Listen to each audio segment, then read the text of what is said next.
Assalamualaikum warahmatullahi wabarakatuh. Perkenalkan, nama saya Kaila Syafniti Sara dari kelompok 2 konduktivitas dengan NIM 121230132. Jadi di video kali ini saya akan mempresentasikan tugas untuk ujian akhir semester kimia fisika.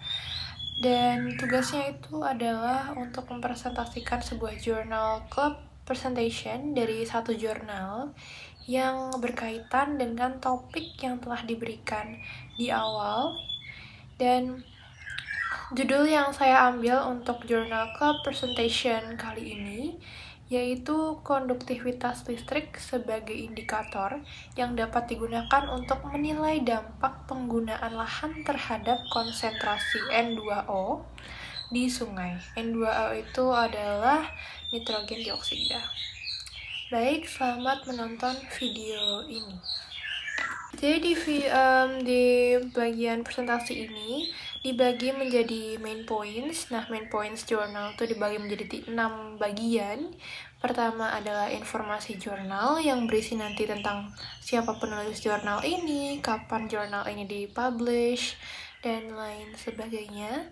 Lalu yang kedua yaitu keywords atau kata kunci dari jurnal yang didapat dari Science Direct ini. Kemudian highlights dan juga abstrak dari jurnal ini. Lanjut ke bagian yang ketiga, yaitu adalah introduction atau pendahuluan mengenai pengenalan apa masalah dari jurnal ini, lalu apa yang akan dibahas nantinya.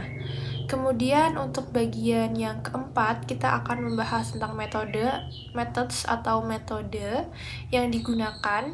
Di dalam jurnal ini ada beberapa metode yang digunakan, kurang lebih ada 5 atau 4 atau mungkin 6 metode yang digunakan. Nah, selanjutnya adalah bagian yang kelima, yaitu hasil dan juga pembahasan. Nah, hasil dan pembahasan ini merujuk kepada metode yang sebelumnya akan digunakan. Jadi, apa hasil dari metode dan juga nanti akan dibahas dari metode tersebut hasilnya. Lalu untuk yang terakhir adalah kesimpulan. Kesimpulan ini akan menjadi poin terakhir atau poin yang menjadi menyimpulkan semua bagian-bagian jurnal yang telah dijelaskan sebelumnya. Baik, kita mulai di bagian pertama. Baik, untuk di bagian pertama yaitu tentang informasi jurnal.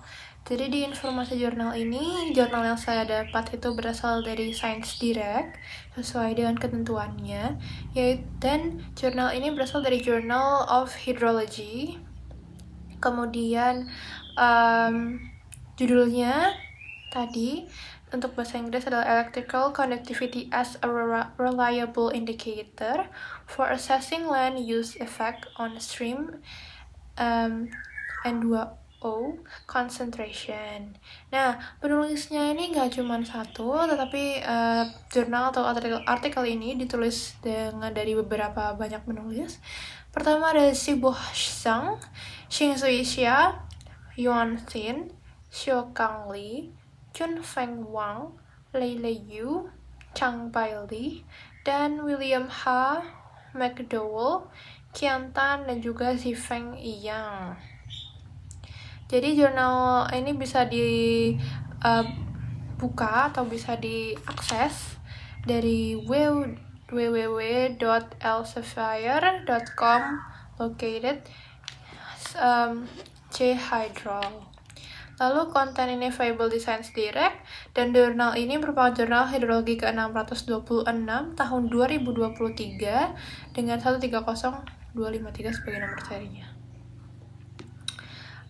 Baik, kemudian jurnal ini itu diterima oleh Elsevier itu 10 Juni tahun 2023 dan mengalami revisi sampai 7 September 2023, kemudian diterima kembali di 12 September 2023 dan available online, dapat diakses secara online di 28 September 2023. Nah, Version of record-nya itu ada di 30 September 2023. Nah, jurnal ini itu bisa diakses lewat https .doi.org/10.10.c/10.c/2023.130.253.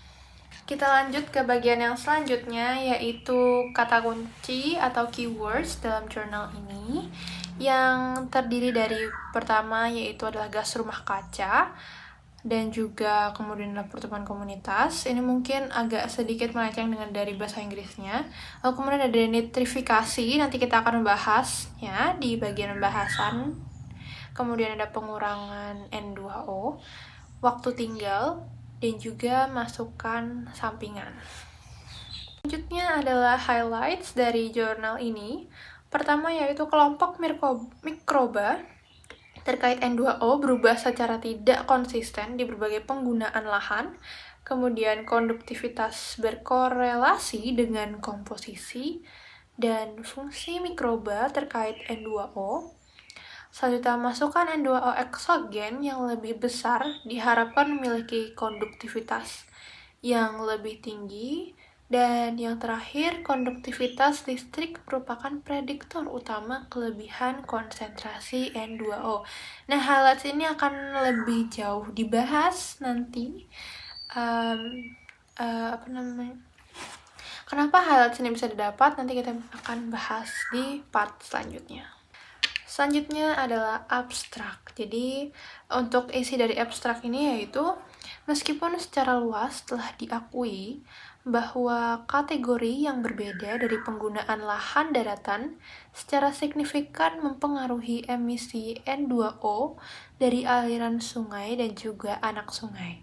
Nah, indikator yang sesuai secara komprehensif mencerminkan pengaruh tersebut masih kurang. Kemudian, studi ini meneliti efektivitas faktor lingkungan aliran sungai dan mikroba dalam mencerminkan pengaruh jenis penggunaan lahan pada konsentrasi N2O di aliran sungai dengan mempertimbangkan produksi N2O endogen dan masukan N2O eksogen. Lalu, hasil menunjukkan bahwa aliran sungai yang terekspos manusia di perkotaan dan juga pertanian memiliki konsentrasi N2O berlebih, yaitu delta N2O, hampir 4 kali lebih tinggi daripada aliran sungai di hutan, yaitu 5,01 versus 1,32 Nmol per liter N2O.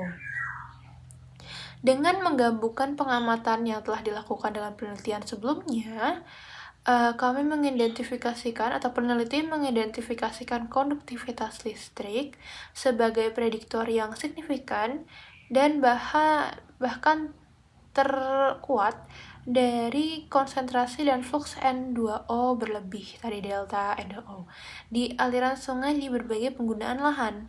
Nah, hal ini melampaui daya prediksi kandungan nitrogen.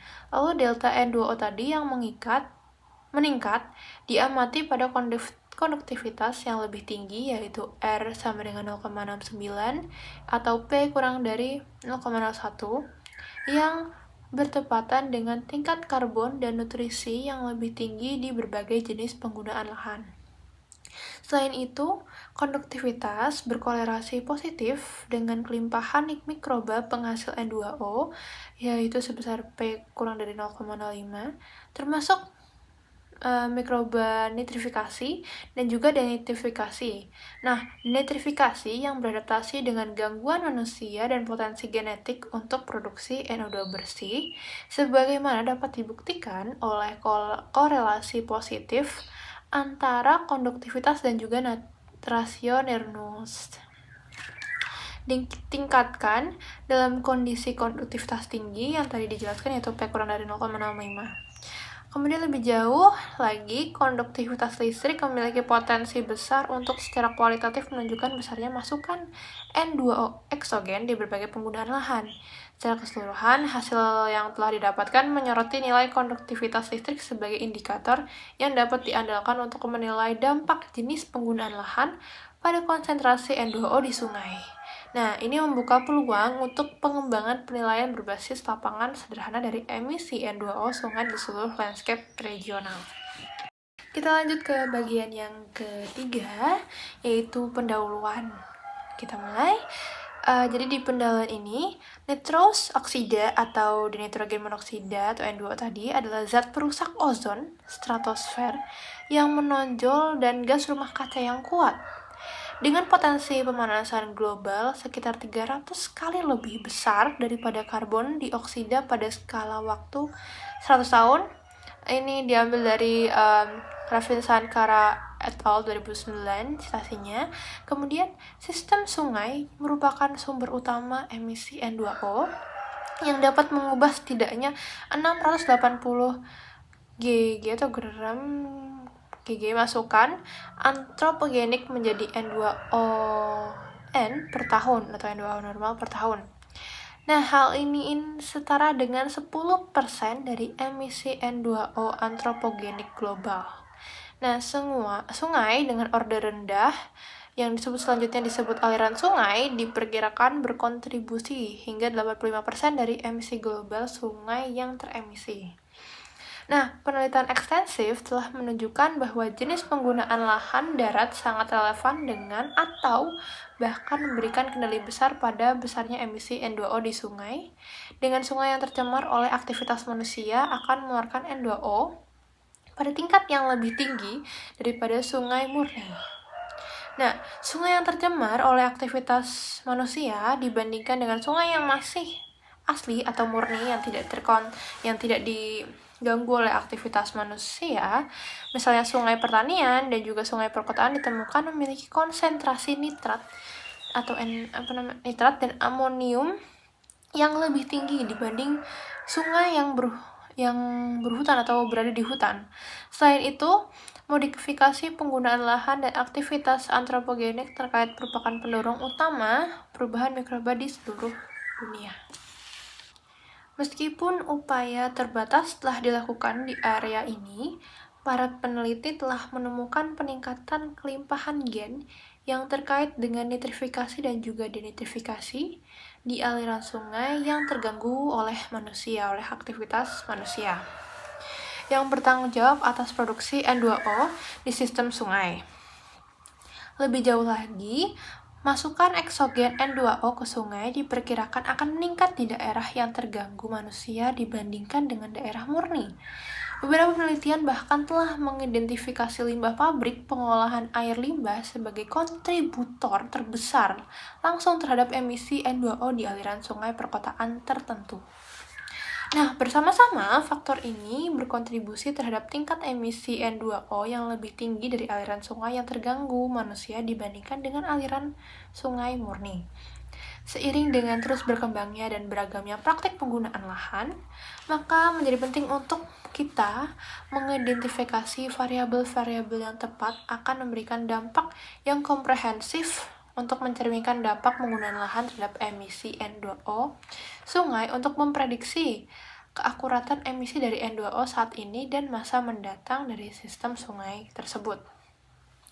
Konduktivitas listrik sungai telah diamati meningkat bersamaan dengan perluasan tutupan lahan perkotaan dan intensitas pertanian dalam daerah tangkapan air. Akibatnya, peningkatan masukan karbon dan juga nitrogen ke sungai yang terganggu manusia seringkali disertai dengan masuknya air yang memiliki konduktivitas lebih tinggi. Penelitian sebelumnya telah menemukan bahwa peningkatan kadar ion sulfida dan juga besi dapat memfasilitasi prevalensi dari denitrifikasi, chemautotrofik, dan peningkatan produksi dari N2O. Nah, pengayaan ion sulfida dan besi telah secara konsisten diamati di sungai perkotaan dan juga pertanian dengan konduktivitas listrik yang lebih tinggi dibandingkan dengan aliran hutan dalam das yang sama.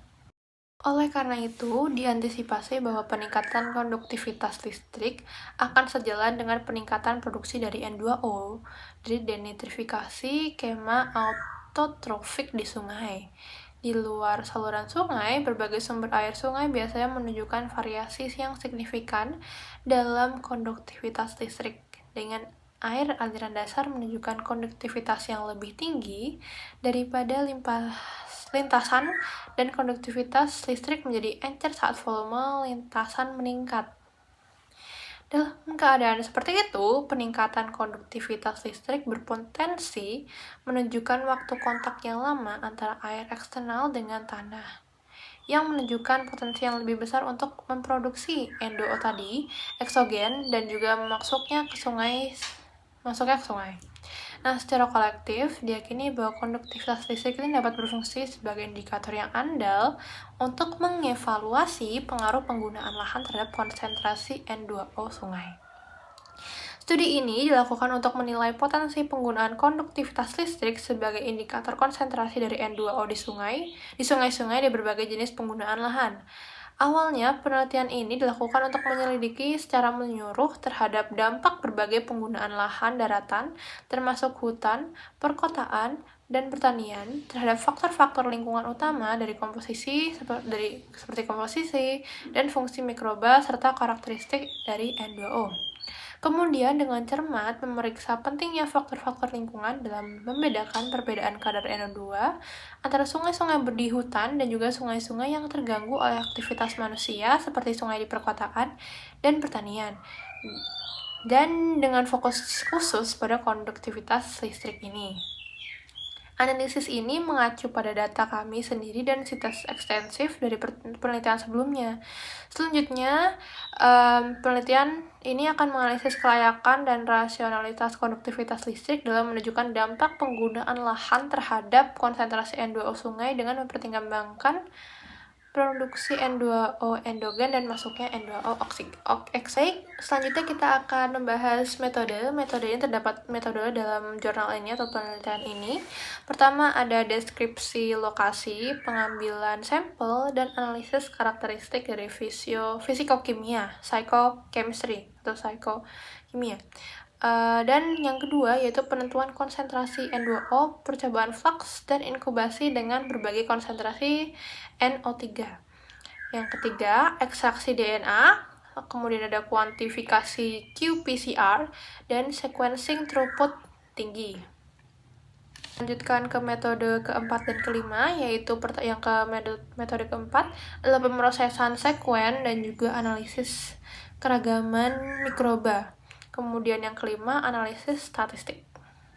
Kita mulai dari metode yang pertama, yaitu deskripsi lokasi, pengambilan sampel, dan analisis karakteristik fisikokimia. Dengan bantuan Google Earth, total 29 aliran sungai order rendah di titik 33,95 sampai 37,99 derajat LU, lalu 107,03 sampai 112,58 derajat BT di dalam das Sungai Kuning dipilih dan diambil sampelnya pada bulan Agustus tahun 2021. Nanti akan dijelaskan di gambar peta, di gambar 1. Kedalaman air rata-rata aliran sungai yang telah diambil sampelnya adalah 40 cm. Ke-29 aliran sungai ini mencakup berbagai penggunaan lahan daratan. Jadi setiap bagian titik yang diambil airnya itu terdapat lahan-lahan yang digunakan berbeda. Jadi penggunaan lahannya berbeda di setiap titik air yang diambil. Kemudian berdasarkan tutupan lahan dominan, aliran sungai ini dibagi menjadi kategori aliran sungai pertanian, gitu nanti di gambar ada satuannya N10, perkotaan N sama dengan 9, dan hutan N sama dengan 10 di gambar 1 nanti yang akan dijelaskan. Nah, masing-masing dengan proporsi tutupan lahan dominan lebih besar dari 58% total daerah tangkapan air. Selama periode pengambilan sampel, suhu air sungai, oksigen terlalu atau DO, konduktivitas listrik selanjutnya disebut konduktivitas juga, potensial oksidasi reduksi atau ORP, dan pH dipantau secara in situ menggunakan meter portable HACH dari USA HQ 2100. Nah, sampel air permukaan kedalaman kurang lebih 20 cm dikumpulkan menggunakan botol polietilen yang dicuci dengan asam untuk nanti dianalisis sifat kimianya. Sampel sedimen permukaan sungai dari 0 sampai 5 cm dikumpulkan dan kemudian dibagi menjadi 2 bagian. Satu subsampel disimpan pada suhu 20 derajat Celcius untuk analisis fisikokimia dan yang lainnya dibekukan dengan cepat dan disimpan dalam nitrogen cair untuk analisis biologis. Tidak seperti sampel air, sampel sedimen tidak dapat diakses di 4 sungai perkotaan. Oke, selanjutnya menindaklanjuti dari penjelasan tadi tentang gambar. Pertama, nah gambar peta ini menampilkan wilayah studi yang terletak di daerah aliran sungai atau DAS, Sungai Kuning atau Yellow River. Peta ini menggambarkan lokasi dari 29 titik sampel yang telah diteliti, diambil sampelnya. Nah, elemen-elemen penting dari gambar ini pertama yaitu Sungai Kuning Yellow River. Sungai ini menjadi sungai utama yang menjadi fokus penelitian. Nah, wilayah studi ini area spesifik di sekitar Sungai Kuning yang menjadi objek dari penelitian itu tadi dengan warna-warna yang berbeda. Titik sampel dilambangkan dengan titik berwarna yang mewakili 3 jenis aliran, yaitu urban perkotaan, pertanian, dan hutan. Nah, jumlah titik sampel untuk setiap jenis aliran juga tercantum. Kemudian penggunaan lahan, peta juga menunjukkan jenis penggunaan lahan di sekitar aliran seperti perkotaan, pertanian, hutan, dan lainnya. Kemudian ada legenda dari peta ini, yaitu bagian bawah peta memberikan keterangan mengenai simbol-simbol yang digunakan dalam peta sehingga memudahkan pembaca untuk memahami makna dari setiap elemen tersebut. Baik, kita lanjut ke metode selanjutnya. Kita masih membahas yang sebelumnya, yaitu deskripsi lokasi, pengambilan sampel, dan analisis karakteristik fisikokimia. Jadi, analisis fisikokimia sedimen dan juga sampel air diselesaikan dalam waktu 14 hari setelah dikembalikan ke laboratorium untuk sampel air konsentrasi karbon organik terlarut atau DOC. Total fosfor TP, NH, dan juga NO3 ditentukan. Untuk sampel sedimen, peneliti mengukur pH ukuran partikel sedimen rata-rata atau DS0, kadar karbon dan juga nitrogen bahan organik sedimen atau SOC, dan total nitrogen atau TN, NH dan juga NO3, serta kandungan ion besi dan juga sulfida. Oke, itu merupakan metode yang pertama. Kemudian untuk metode yang kedua, penentuan konsentrasi N2O dan percobaan flux dan inkubasi dengan berbagai konsentrasi dari NO3. Untuk menentukan konsentrasi N2O terlarut, 3 kalikan air sampel dikumpulkan di setiap lokasi menggunakan botol kaca serum 120 ml dengan 2 ml larutan ZnCl2 50%. Kemudian ditambahkan untuk menonaktifkan aktivitas mikroba. Dalam waktu 1 jam, setelah pengambilan sampel, 30 ml nitrogen dengan kemurnian tinggi dimasukkan ke setiap botol kaca menggantikan volume air yang setara. Botol kemudian dikocok dengan kuat selama 20 menit untuk menyeimbangkan gas antara air serta ruang kepala di bagian sarem botol tadi. Kemudian gas ruang kepala diekstraksi dengan jarum suntik kedap gas dan disuntikkan ke dalam kantong udara aluminium foil 20 ml yang telah diuji sebelumnya. Nah, sampel gas ditentukan oleh kromatograf gas dengan detektor penangkapan elektron dan konsentrasi N2O terlarut dalam sampel air dihitung menurut prosedur yang dijelaskan dalam penelitian sebelumnya. Konsentrasi N2O berlebih atau delta N2O sama dengan NO2 yang teramati. NO2 keseimbangan dalam sampel air diperoleh sebagai perbedaan antara konsentrasi N2O yang diamati tadi dan konsentrasi keseimbangan N2O yang dihitung berdasarkan suhu setempat, suhu sampel yang diambil, lalu sanititas dan juga tekanan daya udaranya. Melanjutkan yang tadi, jadi inti sedimen dikumpulkan dari lokasi pengambilan sampel menggunakan alat pengambil inti sedimen gravitasi dengan panjang tabung 60 cm dan diameter dalam 9 cm. Air pori sedimen diekstraksi in situ kedalaman 5, 10, 15, 20, dan juga 25 cm di bawah antarmuka sedimen air. Air pori diekstraksi melalui lubang yang dibor di dinding samping inti menggunakan tabung Raison atau ukuran pori yaitu 0,5 pm dan juga Resolver Research Products atau BV di Belanda. yang dihubungkan ke vial yang telah dicoba atau dievakuasi tadi sebelumnya di volume 40 mili untuk memastikan kontaminasi silang minimal antara lapisan sedimen. Kemudian di lapangan, total 20 mili air pori yang telah diekstraksi dikeluarkan menggunakan spuit dengan katop 3 arah dan diganti dengan ruang kepala yang diisi dengan nitrogen dengan kemurnian tinggi untuk mencapai keseimbangan antara gas air pori dan juga gas ruang hampa. Sampel dikocok kuat selama 5 menit. Sebelum konsentrasi, NO2 ruang hanya diukur menggunakan GC-SED. Konsentrasi NO2 air pori dihitung menggunakan metode yang sama seperti untuk sampel air di atasnya. Lalu flux N2O pada antarmuka air di udara diukur menggunakan metode ruang apung. Selanjutnya adalah percobaan inkubasi dilakukan untuk menyelidiki efek konsentrasi NO3 pada produksi N2O endogen. Inkubasi ini dimulai dengan serangkaian penambahan N2O tetapi hanya mengandung NO3 yang terbawa sedimen. Sekitar 2,5 gram sedimen segar ditambahkan dalam vial Labco Engsteiner 12 mili, diikuti dengan penambahan air sungai sintesis pada pH kurang dari 77,4 dengan volume ruang akhir yaitu 6 mili. Untuk menciptakan kondisi anoksik dan menghilangkan N2O latar belakang N2O sebelumnya, vial dibilas dengan argon, kemudian argon yang tinggi dengan kemurnian tinggi selama minimal 10 menit. Jumlah N2O2 yang bervariasi kemudian disuntikan ke dalam vial. Untuk mencapai tujuan ini, stok N2 dari tabung gas dengan fraksi mol 4800 ppm diencerkan secara serial dengan argon di 0, lalu 1/200, 1/100, 1/40, dan juga 1/10 dengan mentransfer volume spesifik stok N2O ke dalam kantung udara aluminium foil yang telah dievakuasi sebelumnya.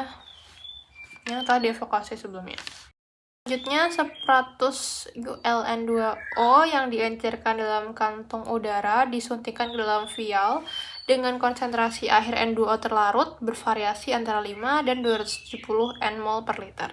Dan setiap gradien pengenceran dibuat dalam rangkap 3. Vial-vial ini nantinya akan diinkubasi dalam gelap pada pengocok pada kecepatan 150 rpm dan terkena suhu air di tempat yang sesuai. Inkubasi berlangsung hingga 12 jam dan diambil sampelnya secara korban sebanyak 3 kali pada jam ke-0, jam ke-1, ke-3, ke-6, dan juga ke-12. Serta ruang hampa NO2 diukur pada Engine 7890B atau GC-SED-nya. Kemudian dalam satu set botol inkubasi yang terpisah, sejumlah NO3 tertentu ditambahkan sebagai tambahan N2O untuk mencapai konsentrasi akhir dalam botol sebesar 3 mg NL. Sedikit di atas rata-rata kandungan nitrogen anorganik terlarut atau DIN in situ sebesar 2,5 mg per liter.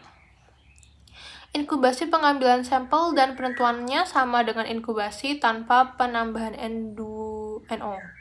Laju transformasi N2O bersih dihitung berdasarkan variasi linier N2O dalam periode pengambilan sampel. Lalu yang metode selanjutnya yaitu ekstraksi DNA dan kuantifikasi qPCR serta sequencing throughput yang tinggi. DNA genom rangkap 3 dari sampel sedimen segar di setiap lokasi diekstraksi menggunakan kit fast DNA spin untuk tanah, kemudian mengikuti petunjuk pabrik pembuatannya. Nah, kualitas dan konsentrasi DNA ditentukan secara kasar menggunakan spektrofotometer UV tampak nanodrop 2000. Untuk memperkirakan potensi genetik produksi dan juga reduksi N2O dalam sampel sedimen, uji qPCR yang menargetkan gen fungsional yang sesuai dilakukan dalam rangkap 3 pada siklus termal C1000M. Secara khusus, gen AMOA atau subunit A monooksigenase amonia, bakteri dan arkeal digunakan untuk menilai potensi produksi N2O mikroba nitrifikasi. Gen NIRS dan juga NIRK, yaitu 2 jenis reduktase nitrit, digunakan untuk memperkirakan potensi produksi N2O bakteri dan nitrifikasi.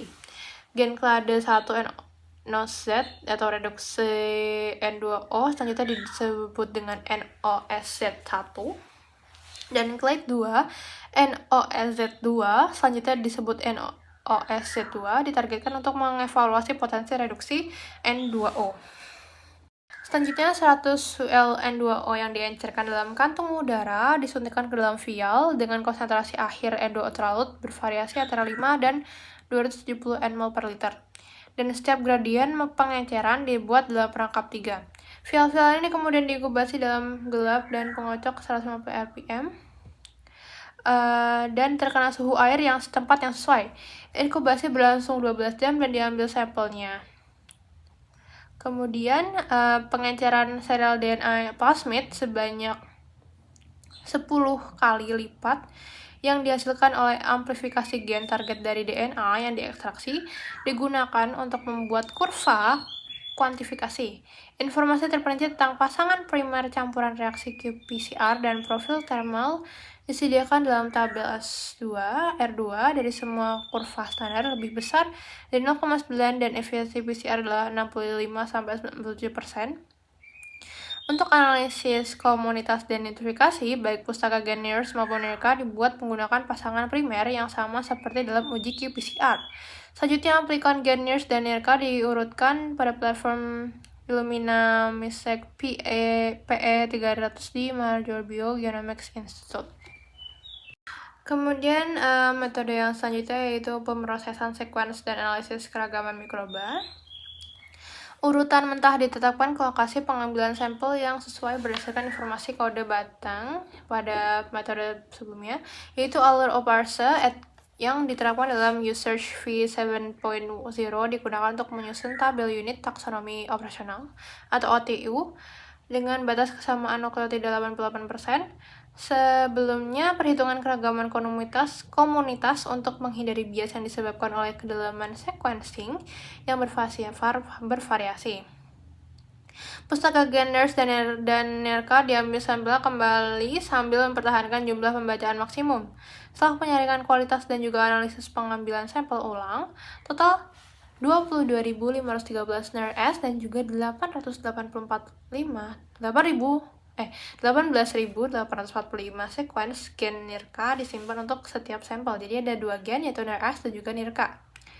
Diferensiasi komunitas bakteri diidentifikasi di antara aliran sungai, hutan pertanian, dan perkotaan disajikan menggunakan plot ordinasi analisis koordinat utama berbasis jarak Bragg-Curtis atau PCOA dalam paket Vegan V2 5.7 dari perangkat lunak dan diverifikasi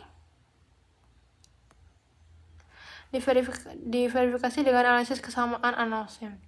Korelasi mantel antara komunitas bakteri denitrifikasi dan juga reaktor fisikokimia dihitung dan ditampilkan menggunakan paket Fasan dan InlinkNet yang bisa diakses di link di atas. Lalu, kontribusi masing-masing faktor fisikokimia dan spasial terhadap variasi komunitas bakteri denitrifikasi dihitung dalam paket RD-HP, pola variasi dalam komposisi komunitas NIRS dan NIRCA sepanjang gradien konduktivitas dieksplorasi menggunakan Titan, yaitu Threshold Indicator Taxa Analysis, preferensi OTU denitrifier tipe NIRS dan NIRCA untuk habitat dengan konduktivitas rendah dan juga tinggi diidentifikasi oleh analisis Songbird.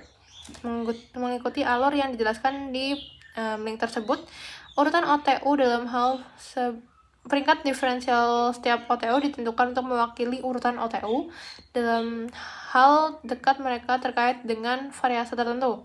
Model yang telah digunakan menunjukkan kinerja yang baik dengan nilai pseudo Q2 lebih dari 0,11 untuk komunitas denitrifier tipe NIRS dan lebih dari 0,10 untuk komunitas denitrifier tipe NIRCA.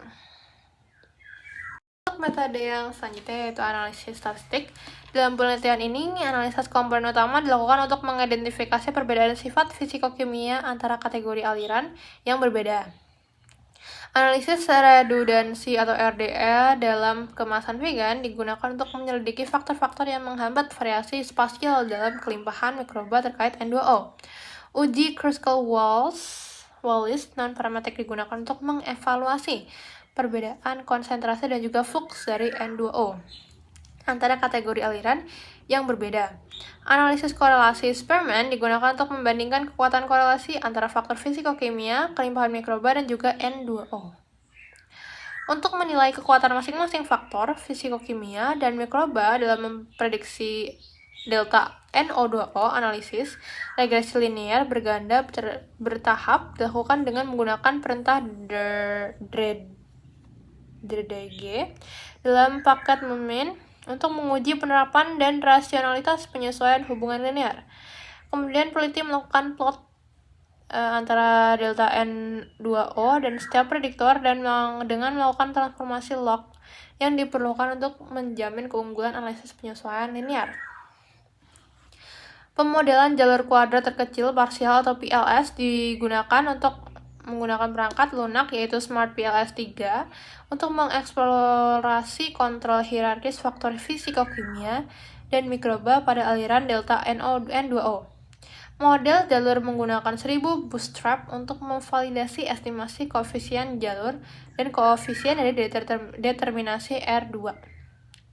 Analisis model jalur PLS mencapai tingkat kekuatan statistik yang tinggi dengan ukuran sampel yang kecil, dan hasil PLS diverifikasi dengan analisis korelasi parsial.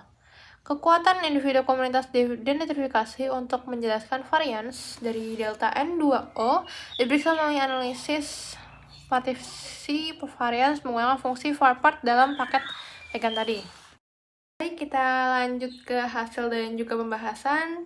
Untuk part yang pertama, pembagian dari hasil dan pembahasan ini pertama ada perubahan konduktivitas dan sifat fisikokimia lainnya secara bersamaan. Kemudian yang kedua yaitu konduktivitas listrik sebagai prediktor terbaik konsentrasi N2O berlebih atau delta N2O. Dan yang ketiga, korelasi signifikan antara konduktivitas dan profil fungsional mikroba terkait N2O. Baik, kita mulai bagian yang pertama. Pertama yaitu perubahan konduktivitas dan sifat fisikokimia lainnya secara bersamaan.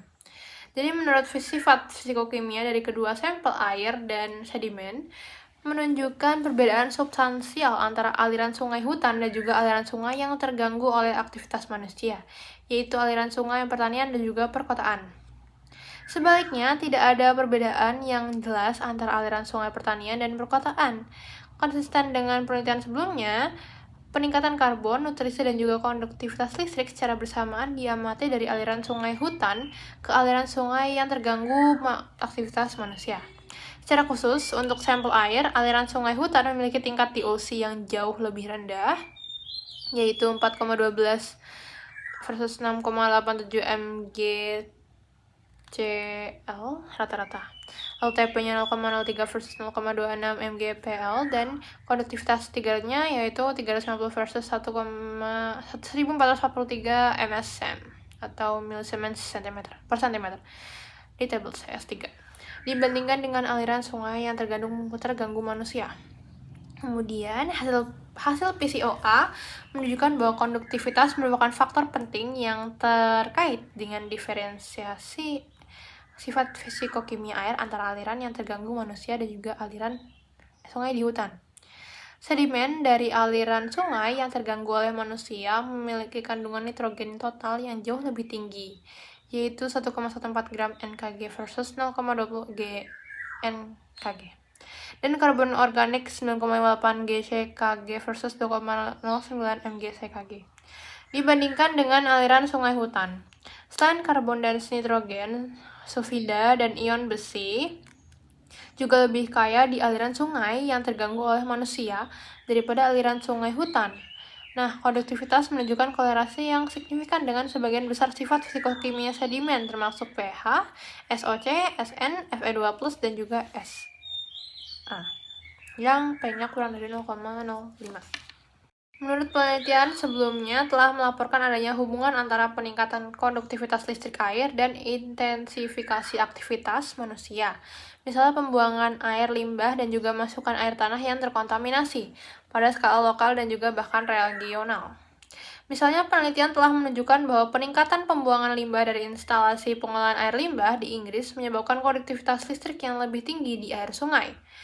Konduktivitas sungai juga ditemukan meningkat seiring dengan proporsi tutupan lahan perkotaan dan intensitas pertanian. Kemudian di dalam daerah tangkapan air, selain itu penelitian sebelumnya telah mendokumentasikan korelasi negatif antara tutupan lahan hutan dan konduktivitas sambil mengamati hubungan positif antara tutupan lahan pertanian dan juga perkotaan serta konduktivitasnya. Sumber air sungai antropogenik ini memiliki konduktivitas yang lebih tinggi dan kandungan karbon dan nutrisi yang juga lebih tinggi. Kemudian untuk gambar yang di samping yaitu analisis PCA, ini menunjukkan bahwa komposisi kimia air di aliran hutan, perkotaan, dan pertanian sangat berbeda. Aliran pertanian dan perkotaan cenderung memiliki kadar nutrisi yang lebih tinggi, kadar oksigen yang lebih rendah, dan pH yang lebih tinggi dibandingkan aliran hutan. Perbedaan ini bisa disebabkan oleh berbagai faktor, termasuk masukan nutrisi dari aktivitas pertanian dan urbanisasi, kemudian perbedaan dalam proses biogeokimia yang terjadi di masing-masing ekosistem. Kita lanjut ke bagian hasil dan pembahasan yang kedua, yaitu konduktivitas listrik sebagai prediktor terbaik konsentrasi N2O berlebih, yaitu atau delta N2O.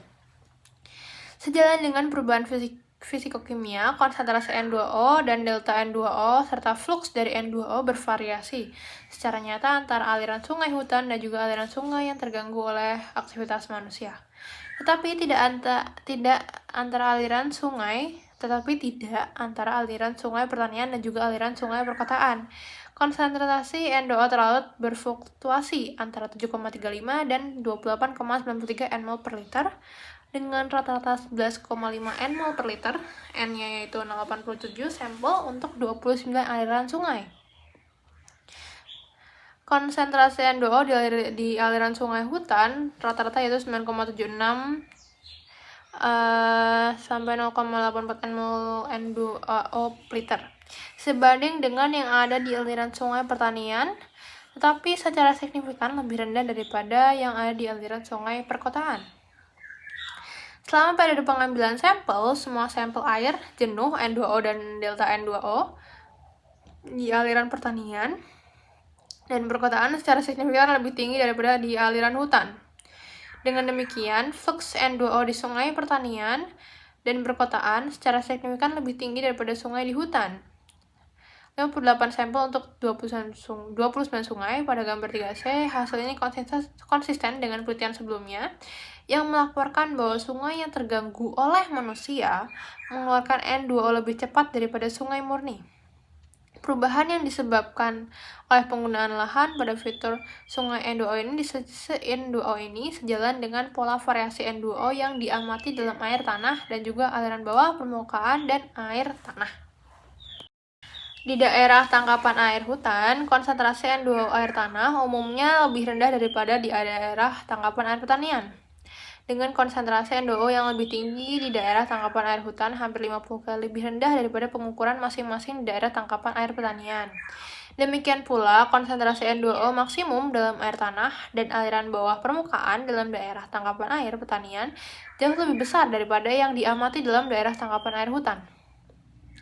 Konsentrasi N2O dalam sampel air, pori, sedimen yang tersedia semuanya dari sungai perkotaan dan juga pertanian adalah 1,6 sampai 3,2 kali lebih tinggi dibandingkan yang terdapat pada sampel air sesuai dengan gambar 3D.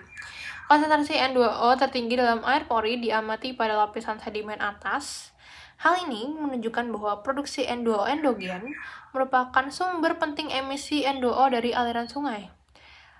Penelitian sebelumnya juga menunjukkan bahwa produksi N2O in situ di zona hiporeik dan bentuk aliran sungai merupakan sumber utama N2O aliran sungai yang ada. Kemudian beberapa penelitian terkini telah melaporkan hubungan positif yang signifikan antara konduktivitas dan konsentrasi dari N2O flux di berbagai sistem sungai, termasuk daerah aliran sungai Jialing yang ada di Cina tadi, Yellow River. Lalu sungai Yangtze dan danau Shaohu.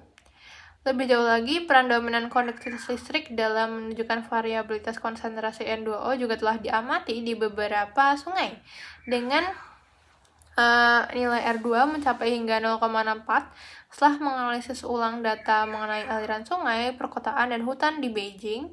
Kami juga menemukan peningkatan signifikan dalam konsentrasi NO dengan konduktivitas yang lebih tinggi di daerah aliran sungai Haihe yang meliputi daerah hutan, lahan pertanian, dan perkotaan. Konduktivitas menunjukkan pengaruh dominan pada konsentrasi kelebihan N2O di sungai dan anak sungai di P kurang 0,05, R sama dengan 0,5, data tidak dipublikasikan. Sungai dan anak sungai ini mencakup berbagai zona iklim dan mengalami berbagai tingkat gangguan manusia.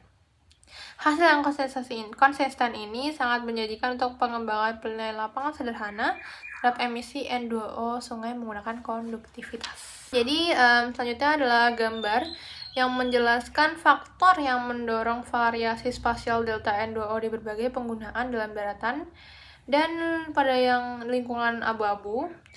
Lalu di bagian gambar B menunjukkan bahwa tidak ada sampel sedimen yang dikumpulkan untuk lokasi masing-masing. Untuk lebih jelasnya, kedua gambar ini tuh menunjukkan bahwa baik konduktivitas listrik maupun konsentrasi nitrogen laut atau DIN merupakan faktor yang penting dalam mempengaruhi konsentrasi N2O dalam aliran air.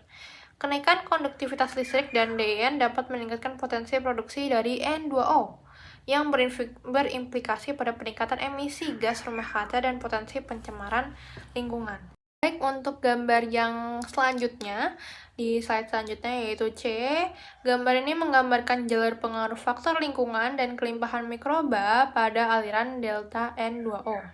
Untuk lebih jelasnya, diagram ini tuh menunjukkan bahwa beberapa faktor saling terkait dalam mempengaruhi produksi N2O. Pertama ada konduktivitas.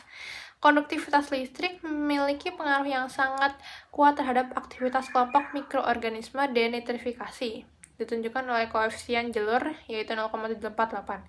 Semakin tinggi konduktivitas, maka semakin tinggi aktivitas denitrifikasinya. Lalu ada pengaruh yang kedua, yaitu aktivitas mikroorganisme. Pertama ada nitrifikasi. Aktivitas kelompok mikroorganisme nitrifikasi yaitu AOB dan juga AOA dipengaruhi oleh konduktivitas dan secara tidak langsung mempengaruhi aktivitas dari denitrifikasi. Lanjutnya ada denitrifikasi. Aktivitas denitrifikasi dipengaruhi oleh konduktivitas dan secara langsung mempengaruhi produksi dari N2O. Enzim NIRS dan juga NIRK yang merupakan penanda aktivitas denitrifikasi juga dipengaruhi oleh aktivitas denitrifikasi secara keseluruhan. Selanjutnya adalah nitrogen terlarut atau DIN. DIN ini memiliki pengaruh langsung yang kuat terhadap produksi N2O pada koefisien jalur 0,432. Semakin tinggi konsentrasi DIN, semakin tinggi produksi N2O-nya juga. Kemudian yang terakhir adalah produksi N2O. Produksi N2O dipengaruhi oleh aktivitas dari denitrifikasi. Untuk menjelaskan lagi dan menambahkan, baik analisis pengelolaan hidratis maupun RDA menunjukkan bahwa aliran sungai hutan memiliki profil fungsional mikroba terkait N2O yang berbeda dibandingkan dengan aliran sungai yang terganggu oleh manusia di gambar 2C.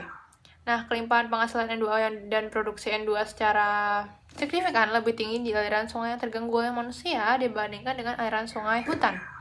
Analisis RDA mengungkapkan bahwa variasi kelompok mikroba terkait N2O antara penggunaan lahan yang berbeda terutama didorong oleh total fosfor dan konduktivitas pada gambar 5A.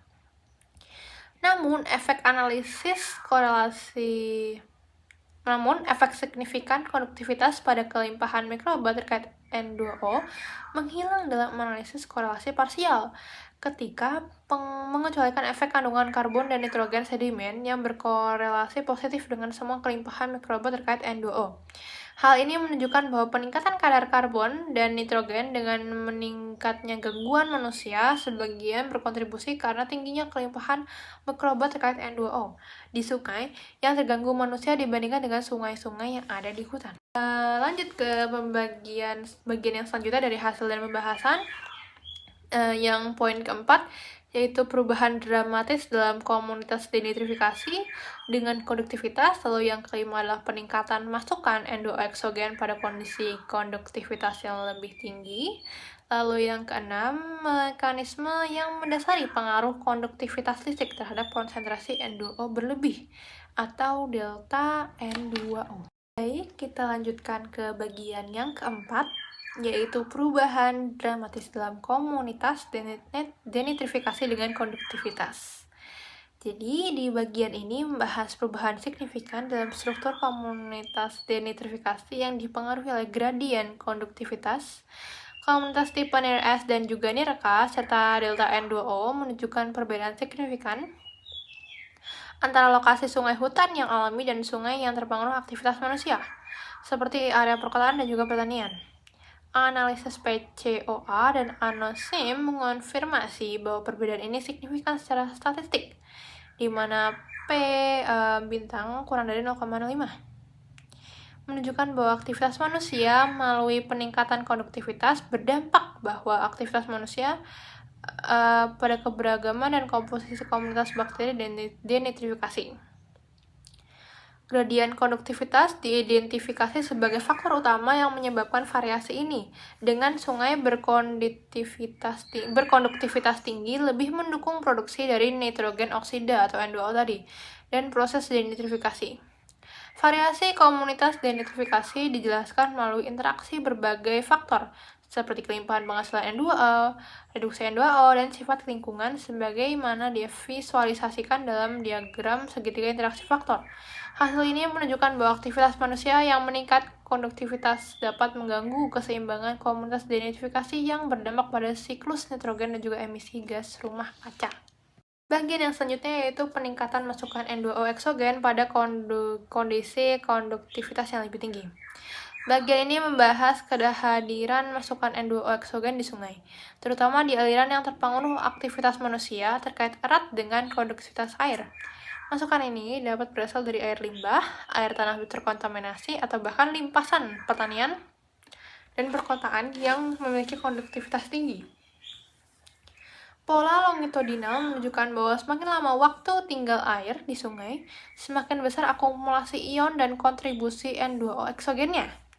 Namun, hubungan positif antara konduktivitas dan N2O eksogen bervariasi tergantung pada faktor lain, seperti komposisi kimia, batuan, dasar, dan kadar nitrogen lokal.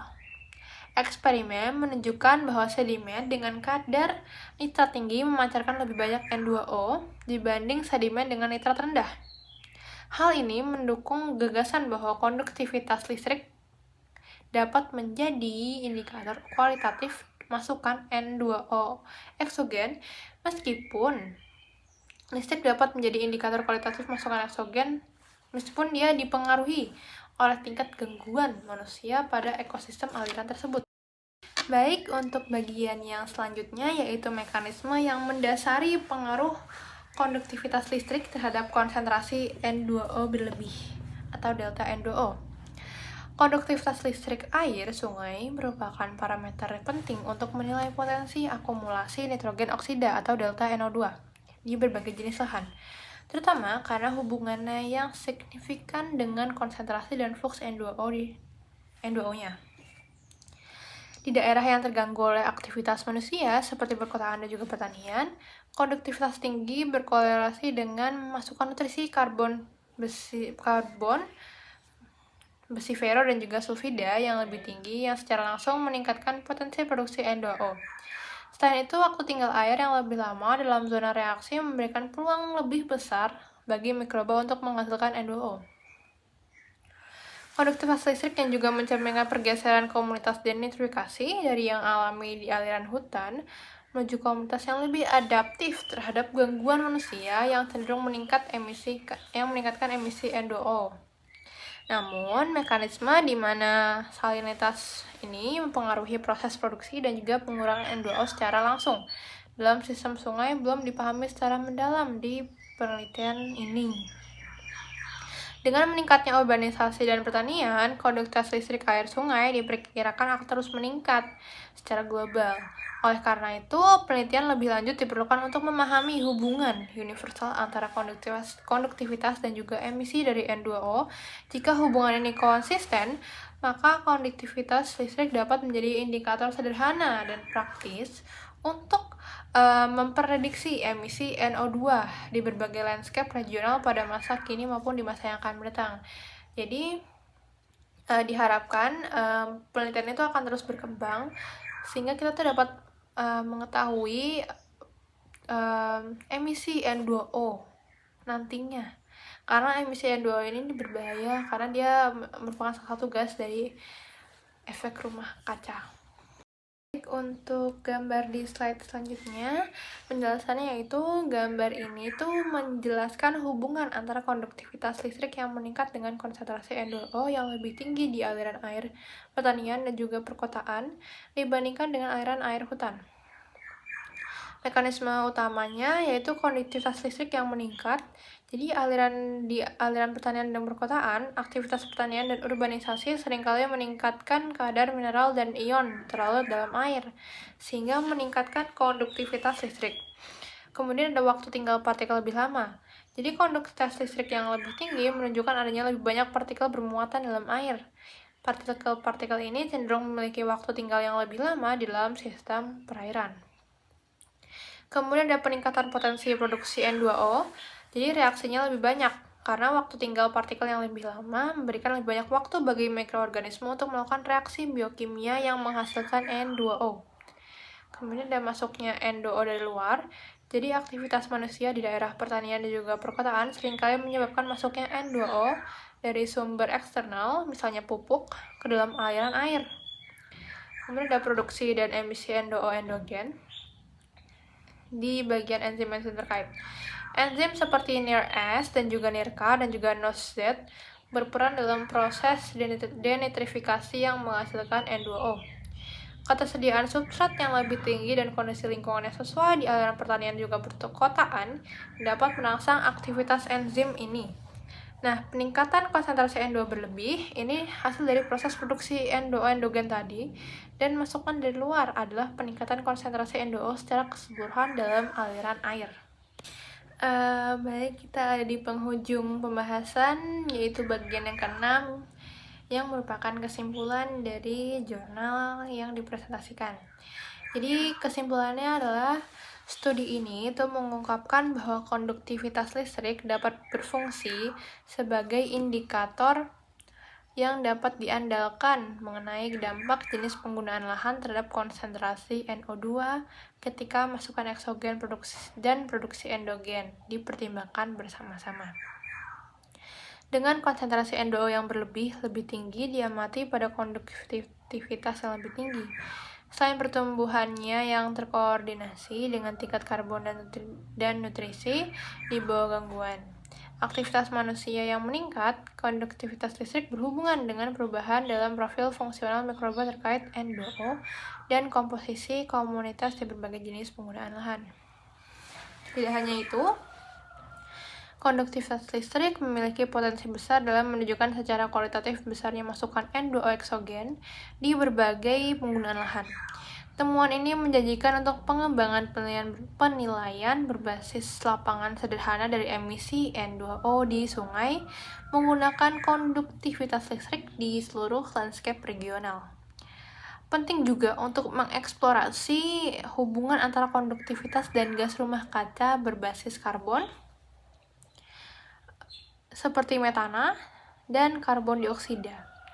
Menyelidiki bagaimana konduktivitas berkorelasi dengan dinamika gas-gas ini di aliran sungai dan juga anak sungai akan berkontribusi pada pemahaman yang lebih komprehensif tentang interaksi kompleks antara penggunaan lahan, konduktivitas listrik, dan kimia air lainnya, serta emisi gas rumah kaca.